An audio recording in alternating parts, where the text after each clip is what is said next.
பிதாமகன் மூவில வர விக்ரம் கேரக்டர் பத்தி எக்ஸ்பிளைன் பண்ணுங்க ப்ரோ. நம்ம லாஸ்ட் மிட் மூவி வீடியோக்கு வந்து கமெண்ட். 2003ல ரிலீஸ் ஆன ஒரு மூவி தான் பிதாமகன். இதுல விக்ரம் சார் சித்தா அப்படின்ற ஒரு கேரக்டர்ல நடிச்சிருப்பாரு.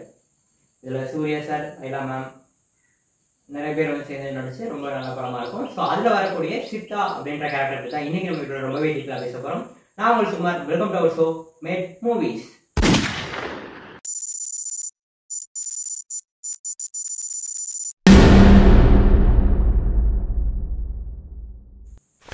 சித்தா இந்த கேரக்டர் பார்த்தீங்கன்னா பிறக்கும் போதே அவங்க அம்மா வந்து இறந்துருவாங்க.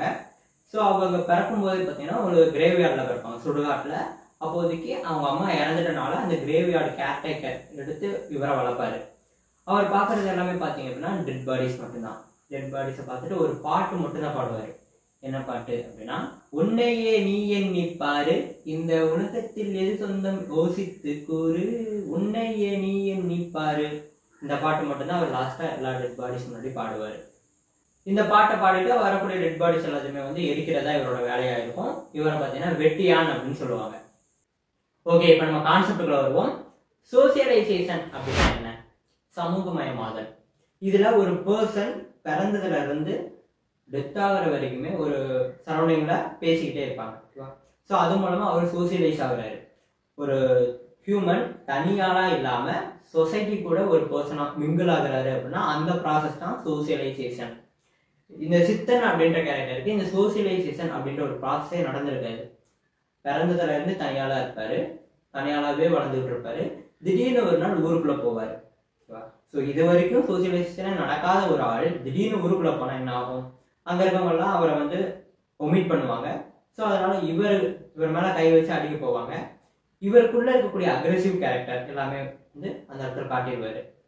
இவருக்கு ஒரு ஹியூமன் மேல ஒரு தவறான ஒரு அப்ரோச் வந்து ஆரம்பத்திலே வந்துடும். ஸோ நம்மளை அடிக்க போறாங்க அப்படிங்கிற மாதிரி என்னது வருவோம். எல்லா ஹியூமன் பீயிங்ஸை பார்த்தும் அடிக்க ஆரம்பிச்சிருவாரு. இவர் கை ஓவர எல்லாருமே அடிச்சிடுவாரு. ஸோ அதுக்கப்புறம் ஒரு சிலர் பார்த்தீங்கன்னா இவருக்கு ஃபுட்டு கொடுத்து நல்லா கேர் பண்ணிப்பாங்க. ஸோ அங்க வந்து இவருக்கு வந்து எமோஷன்ஸ் எல்லாம் உருவாகும். அந்த எமோஷன்ஸை காட்டவும் இவருக்கு தெரியாது. ஏன்னா இது வரைக்கும் இவருக்கு சோசியலைசேஷன் அப்படின்ற ஒரு ப்ராசஸே நடக்கல. அப்படிங்கிறனால யாருக்கிட்ட எப்படி எமோஷன்ஸ் ஷேர் பண்றது, எப்படி நமக்குள்ள இருக்கக்கூடிய திங்ஸ் ஷேர் பண்றது அப்படிங்கிறது அவருக்கு தெரியாது. இந்த சித்தனோட பர்சனாலிட்டிக்கும் சரி, சித்தனோட பிஹேவியருக்கும் சரி, முழுக்க காரணம் லேக் ஆஃப் சோசியலைசேஷன். அவருக்கு சோசியலைசேஷன் அப்படின்ற ஒரு ப்ராசஸே பிறந்ததுல இருந்து நடக்கவே இல்லை. அவர் தனியால வளர்ந்தது இது மட்டும்தான் அவரை ஒரு அக்ரெசிவ் கேரக்டரா மாத்திருக்கு அப்படின்னு சொல்லலாம். இந்த மூவில விக்ரம் சார் சித்தன் கேரக்டராகவே வாழ்ந்திருக்காரு அப்படின்னு சொல்லலாம். ஒவ்வொரு மூமெண்ட்லையும் அந்த சித்தன் ஒரு பர்சன் சோசியலைசேஷன் ஆகாம இருந்திருந்தா எந்தெந்த மாதிரி எல்லாம் எக்ஸ்பிரஷன் கொடுப்பாங்க, எந்தெந்த மாதிரி எல்லாம் ரியாக்ட் பண்ணுவாங்க அப்படிங்கிறதான் கரெக்டா அவர் பண்ணியிருந்தாரு. ஸோ ஒரு பர்சன் பார்த்தீங்கன்னா அடிக்கிற மாதிரி வந்தாலே அப்படி அந்த மாதிரி ஒரு சவுண்ட் கொடுத்துட்டு ஒரு மாதிரி பண்ணுவாரு. அதெல்லாம் பார்த்தீங்கன்னா ரொம்பவே இன்ட்ரெஸ்டிங்கா இருக்கும். ஒரு சில பர்சன்ஸ் எல்லாம் கடிச்சு வைப்பாரு, சொல்லுவாரு, இந்த மாதிரிலாம் பண்ணுவாரு. அதே போல லாஸ்ட் சீன்ல பார்த்தீங்கன்னா எமோஷனலா ரொம்பவே அக்ரெசிவ் ஆகிட்டு அந்த பஞ்சா வைக்கக்கூடிய ஒரு பர்சனை பார்த்தீங்கன்னா இங்கே காலத்துலேயே படிச்சு கொள்ளுவார். ஸோ இதெல்லாம் பார்த்தீங்கன்னா அவருடைய ஆக்டிங் ஸ்கில். ஒரு பர்சன் சோசியலைசேஷன் ஆகாம இருக்காரு, அவருக்கு எமோஷனலாக அட்டாக் ஏதாவது வந்துச்சு அப்படின்னா இந்த மாதிரி தான் அவர் ரியாக்ட் பண்ணுவார் அப்படிங்கிறதெல்லாம் நம்ம மூவில அழகாகவே ஆக்டிங் ஸ்கில்ஸ் மூலமா வெளியே காட்டியிருப்பாங்க. ஸோ மற்றபடி அந்த சித்தன் அப்படின்ற கேரக்டருக்கு வேற எந்த ஒரு மெடிக்கல் கண்டிஷனுமே கிடையாது. அவருக்கு ஜஸ்ட் அந்த பர்சனாலிட்டி டெவலப்மெண்ட்ல அவருக்கு வந்து சோசியலைசேஷன் ப்ராசஸ் நடக்கவே இல்லை.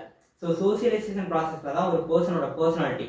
இப்போ நீங்க ஒரு காலேஜுக்கு போறீங்க அப்படின்னா நீங்க அங்க ஒரு பர்சனாலிட்டி உங்களுக்கு வேற மாதிரி இருக்கும். நீங்க வீட்டில் இருக்கீங்கன்னா உங்களோட பர்சனாலிட்டி வேற மாதிரி இருக்கும். ஸோ உங்களோட சரௌண்டிங் தகுந்த மாதிரி தான் உங்களோட பர்சனாலிட்டி டெவலப் ஆகும். அப்படி இருக்கும்போது அவர் வந்து சுடுகாட்டிலே வளர்ந்துருக்காரு அப்படிங்கிறப்ப அவரோட பர்சனாலிட்டி அந்த மாதிரி தான் டெவலப் ஆகும். அவரோட பிஹேவியர் அதுக்கு தகுந்த மாதிரி தான் இருக்கும். அப்படிங்கிறப்ப இது ஒரு கண்டிஷன் கிடையாது, அவருடைய சோசியலைசேஷன் ப்ராசஸ் தான் இதுக்கு காரணம் அப்படின்னு சொல்லலாம். ஓகே, அந்த மூவில நமக்கு பிடிச்ச மாதிரி ஒரு சாங் ஒன்று இருக்கும், இளங்காத்து வீசுதே அப்படின்ட்டு. ஸோ அதெல்லாம் பார்த்தீங்கன்னா ரொம்ப நல்லா இருக்கும். ஒரு ஃபாரஸ்ட்ல வந்து எந்த மாதிரிலாம் லிவிங் இருக்கும் அப்படிங்கிறத வந்து அழகாக எக்ஸ்பிளைன் பண்ணியிருப்பாங்க. ஸோ அது வந்து பார்க்க வேண்டிய படம். எனக்கு இந்த மூவில பிடிச்ச சீன் எது அப்படின்னா, அந்த ஒரு பாட்டு பாடுவார் இல்லையா, உன்னையே நீ எண்ணி பாரு, இந்த உலகத்தில் எது சொந்தம் யோசித்து கூறு அப்படின்னு பாடுவாரு. ஸோ அந்த சீன் வந்து எனக்கு ரொம்பவே பிடிக்கும். நம்ம நெக்ஸ்ட் மிட் மூவில எந்த மூவி பத்தி எந்த கேரக்டர் பத்தி டீட்டெயிலாக பேசணும் அப்படிங்கிறத கமெண்ட் செக்ஷன்ல கமெண்ட் பண்ணுங்க. ஸோ அவருக்கு ஒரு மெடிக்கல் கண்டிஷன் இருந்துச்சு அப்படின்னா அதை பத்தி நம்ம ரொம்பவே டெப்த்தாக பேசலாம். இது கொஞ்சம் ஷார்ட்டாக பேசுகிற மாதிரி தான் இருக்கு. அவரோட பர்சனாலிட்டி மட்டும்தான் இங்கே இஷ்யூ, வேற எதுவுமே கிடையாது.